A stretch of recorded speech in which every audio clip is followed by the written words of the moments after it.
Hello dear students, welcome to BPSC online classes. How are you all? I hope you all are very well. मैं मानस 10th class की social science के part थे civics की chapter 6 का lecture 6 लेकर आया हूँ, जो कि लेक्चर 6 से हमारा आज का टॉपिक राजनीतिक दल में क्षेत्रीय दल की चर्चा करते हैं। अभी तक हम राष्ट्रीय दल पढ़ रहे थे, आज का टॉपिक हमारा क्षेत्रीय दल। क्षेत्रीय दल में 7 राष्ट्रीय पार्टियों को छोड़ करके भारत में जितनी भी पार्टियां हैं, 7 राष्ट्रीय पार्टियों को छोड़ करके भारत में जितनी भी पार्टियां हैं, जितने भी दल हैं, ये सारे क्षेत्रीय दल। इन्हें क्षेत्रीय दल की मान्यता दी गई है। ये अपने क्षेत्रों में चुनाव लड़ते हैं और अपने राज्यों में सरकार बनाते हैं। इसे क्षेत्रीय दल कहते हैं। जैसे चर्चा करते हैं क्षेत्रीय दल में कौन कौन सी पार्टी आती है। समाजवादी पार्टी, क्षेत्रीय दल में समाजवादी पार्टी,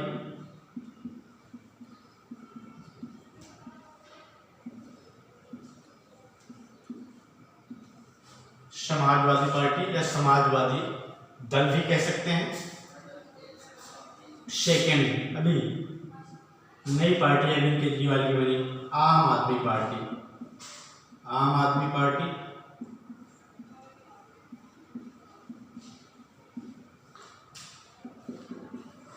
अकाली दल,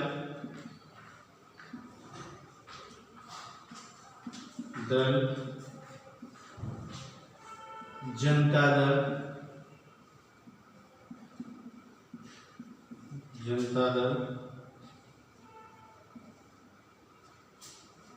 जनसत्ता,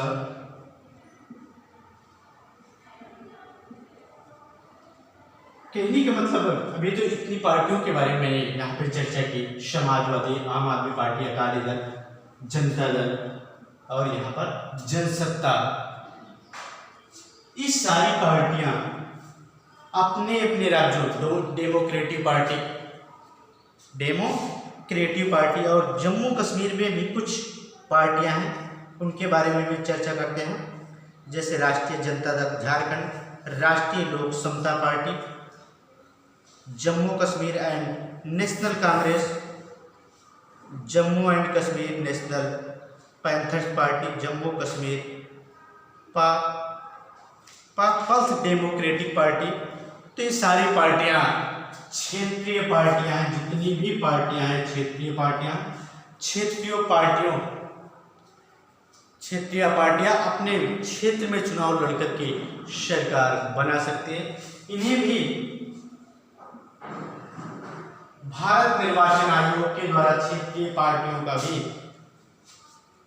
रजिस्ट्रेशन होता है। जैसे अभी हाल में ही 2 साल पहले जनसत्ता पार्टी का निर्माण हुआ।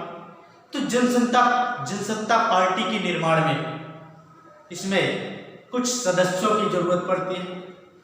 जैसे चुनाव लड़ने में कुछ प्रस्तावक की जरूरत पड़ती है, वैसे यहाँ पर किसी भी पार्टी का निर्माण करने में एक अध्यक्ष की जरूरत पड़ती है, बाकी सदस्यों की जरूरत पड़ती है, बाकी महासचिवों की जरूरत पड़ती है। तो ये सारे सदस्य होने के बाद भारत निर्वाचन आयोग के द्वारा क्षेत्रीय पार्टी का भी रजिस्ट्रेशन होता है। वहां से रजिस्ट्रेशन मिलने के बाद ही क्षेत्रीय पार्टी का दर्जा मिल जाता है। अगर ये राष्ट्रीय पार्टी बनना चाहती है, इनमें से कोई भी पार्टी अगर राष्ट्रीय पार्टी बनना चाहती है तो पूरे भारत से वो पार्टी चुनाव लड़ती है। भारत में पूरे भारत के वोटों का परसेंटेज का 4% वोट किसी भी पार्टी को अगर मिल जाता है और 4 सांसद पूरे देश से चुन करके आते हैं, जीत करके आते हैं, तो उस पार्टी को भारत निर्वाचन आयोग राष्ट्रीय पार्टी का दर्जा दे देता है। भारत निर्वाचन आयोग उस पार्टी को राष्ट्रीय पार्टी का दर्जा दे देता है। जैसे भी समाजवादी पार्टी, ये भी क्षेत्रीय पार्टी, उत्तर प्रदेश की क्षेत्रीय पार्टी, आम आदमी पार्टी दिल्ली की क्षेत्रीय पार्टी है, अकाली दल पंजाब की और जनता दल ये भी बिहार की, जनसत्ता उत्तर प्रदेश की। ये सारी पार्टियां क्षेत्रीय पार्टियां अपने क्षेत्र में चुनाव लड़ करके राज्य की सरकार बनाते हैं। राज्य में तक ही सीमित रहते हैं, राज्यों में चुनाव लड़कर के राज्यों में शासन करते हैं। कि क्षेत्रीय पार्टियां कहते हैं, क्षेत्रीय दल है। तो इसके आगे की चर्चा करते हैं। ये सारे दल हमारे क्षेत्रीय दल है।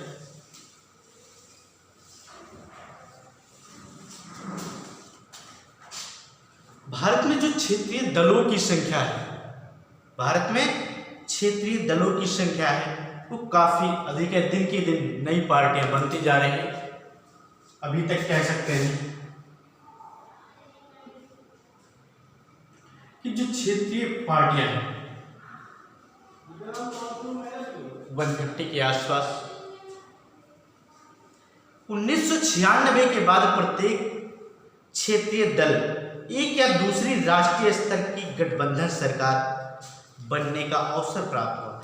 1996 के बाद पहले इन क्षेत्रीय पार्टियों में अगर किसी पार्टी 1996 के बाद अगर किसी भी पार्टी को पूर्ण बहुमत नहीं मिलता तो एक दल दूसरी पार्टी से समर्थन लेने का भी अवसर इन्हें प्राप्त होता है। मिली कह सकते हैं, मिली जुली सरकार का निर्माण करते हैं। जैसे महाराष्ट्र में शिवसेना क्षेत्रीय पार्टी है, कांग्रेस राष्ट्रीय पार्टी है और नेशनल कांग्रेस एनसीपी वो भी राष्ट्रीय पार्टी है। तो शिवसेना की सरकार बनी है। तो 1996 के बाद लागू हुआ कि अगर किसी भी कोई भी दल पूर्ण बहुमत में नहीं है तो उस दल को सरकार बनाने के लिए किसी अदर पार्टी के सहयोग से वो पार्टी सरकार बना सकती है। जैसे महाराष्ट्र में सरकार चल रही है। क्षेत्रीय दलों के कारण संघवाद और लोकतंत्र को मजबूती प्राप्त हुई। इन सभी क्षेत्रीय दलों के कारण लोकतंत्र और संघवाद को मजबूती प्राप्त हुई। देश के विभिन्न हिस्सों में भिन्न भिन्न प्रकार के क्षेत्रीय दल कार्यरत हैं। देश के विभिन्न हिस्सों में अर्थात 28 राज्यों में, देश के 28 राज्यों में भिन्न भिन्न प्रकार के क्षेत्रीय दल कार्यरत हैं।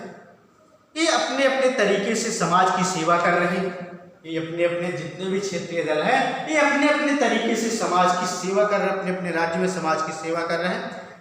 निम्नलिखित रेखा चित्रों की अवस्थित को स्पष्ट करता है। इसको हम बुक में देख सकते हैं, पेज नंबर 208 पे दिया गया है। इसकी सारणी दी गई है। भारत में क्षेत्रीय पार्टियां 2015 की स्थिति पूरी दी गई है कि भारत में कौन कौन सी क्षेत्रीय पार्टी, किस राज्य में कौन कौन सी पार्टी, इन सारी क्षेत्रीय पार्टियों को दिया गया है। इस मैप के माध्यम से इसको हम किताब के माध्यम से अच्छी तरह से समझ सकते हैं। राजनीतिक दलों के लिए चुनौतियां, राजनीतिक दलों के लिए क्या चुनौतियां होती हैं इसके बारे में हम चर्चा करेंगे। राजनीतिक दलों के लिए चुनौतियां, राजनीतिक दलों के लिए चुनौतियां, नीतिक दलों के लिए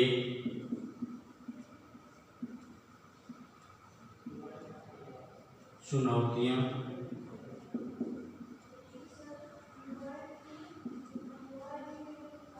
राजनीतिक दलों के लिए चुनौतियों के बारे में चर्चा करेंगे। कौन कौन सी चुनौतियां रहती हैं।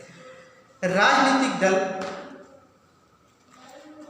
या पार्टी, राजनीतिक पार्टी या दल लोकतंत्र के सबसे अधिक प्रकट रूप हैं। लोकतंत्र के सबसे अधिक प्रकट रूप हैं। यही कारण है कि लोकतंत्र में कामकाज की गड़बड़ियों के लिए लोग राजनीतिक दलों को ही जिम्मेदार मानते हैं। अगर किसी भी राज्य में या किसी भी क्षेत्र में कोई गड़बड़ी होती है तो उसे राजनीतिक दलों या पार्टियों को जिम्मेदार मानते हैं। पूरे विश्व में लोग इस बात से नाराज रहते हैं कि राजनीतिक दल ठीक ढंग से अपना कार्य नहीं करते। हमारे देश में लोकतंत्र के साथ यही बात लागू होती है। लोगों की नाराजगी निराधार नहीं है। राजनीतिक दलों के सम्मुख वास्तव में चुनौतियां जिनका उन्हें गंभीरतापूर्वक सामना कर समाधान करना होगा। कि यहाँ पर राजनीतिक दलों के सामने चुनौतियां होती है विपक्ष में। जैसे किसी भी सरकार का निर्माण, राज्य में किसी भी सरकार का निर्माण होता, हम यूपी को मान ले लेते हैं, उत्तर प्रदेश में योगी आदित्यनाथ जी की सरकार है। तो इस सरकार में अगर कोई बिल, कोई अध्यादेश पारित होता है लगता है कि इससे किसानों को नुकसान है या गरीब आम जनता को इससे नुकसान है, तो विपक्षी पार्टियां अर्थात जो अदर दल हैं वो दल इस बिल, इस अध्यादेश, इस कानून का विरोध करते हैं। विरोध करने के लिए उस सड़कों पर उतर आते हैं और अपनी बात को रखने का प्रयास करते हैं। जैसे अभी हाल में कुछ अध्यादेश लागू हुए, उसके विरोध में उत्तर प्रदेश के युवा बेरोजगार सड़कों पर उतर आए और अपनी बात को रखा और सरकार को मानने के लिए मजबूर कर दिया और लास्ट में सरकार को मानना भी पड़ा। तो राजनीतिक दल है जो उस सरकार अगर कहीं भी कोई गलत कार्य करती है, जैसे कोई किसानों के विरुद्ध कोई अध्यादेश लाती है या कोई कानून बनाती है, तो उसके खिलाफ विपक्षी दल आकर के उस पर बहस कर सकते हैं कि ऐसा नहीं, ऐसा होना चाहिए, अध्यादेश ही गलत है। जैसे आज सेंट्रल गवर्नमेंट में किसानों का मुद्दा चल रहा है, एमएसपी चल रही है, वहां पर बिल अध्यादेश लाया, किसानों के लिए अध्यादेश लाया गया, लेकिन भारत के किसान उससे नाखुश हैं, इसलिए उस अध्यादेश को भी सरकार वापस ले लेगी।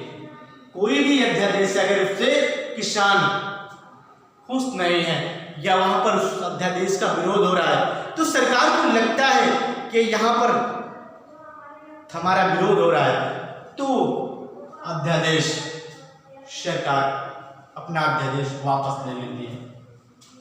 तो यही राजनीतिक दलों का काम है कि वो विपक्ष में बैठ करके, अगर विपक्ष में नहीं बैठे हैं तो अपनी पार्टियों को सामूहिक रूप से पार्टियों को लेकर के सरकार के सामने अपनी बातों को रख सकते हैं और सरकार को अपनी बातों को मनवाने के लिए भी बाध्य कर सकते हैं। धारणा के माध्यम से बात कर सकते हैं, धारणा दे सकते हैं, उनके खिलाफ रैली निकाल सकते हैं, जुलूस निकाल सकते हैं। ये सारे अपनी बातों को रखने अर्थात मनवाने के सारे तौर तरीके हैं। तो राजनीतिक पार्टियों के सामने चुनौतियां होती है कि आम जनता की बातों को सरकार तक पहुंचाना, आम जनता की बातों को सरकार तक पहुंचाना। Thank you class. Next part इसके नेक्स्ट वीडियो लेकर आएंगे। Stay home and be safe.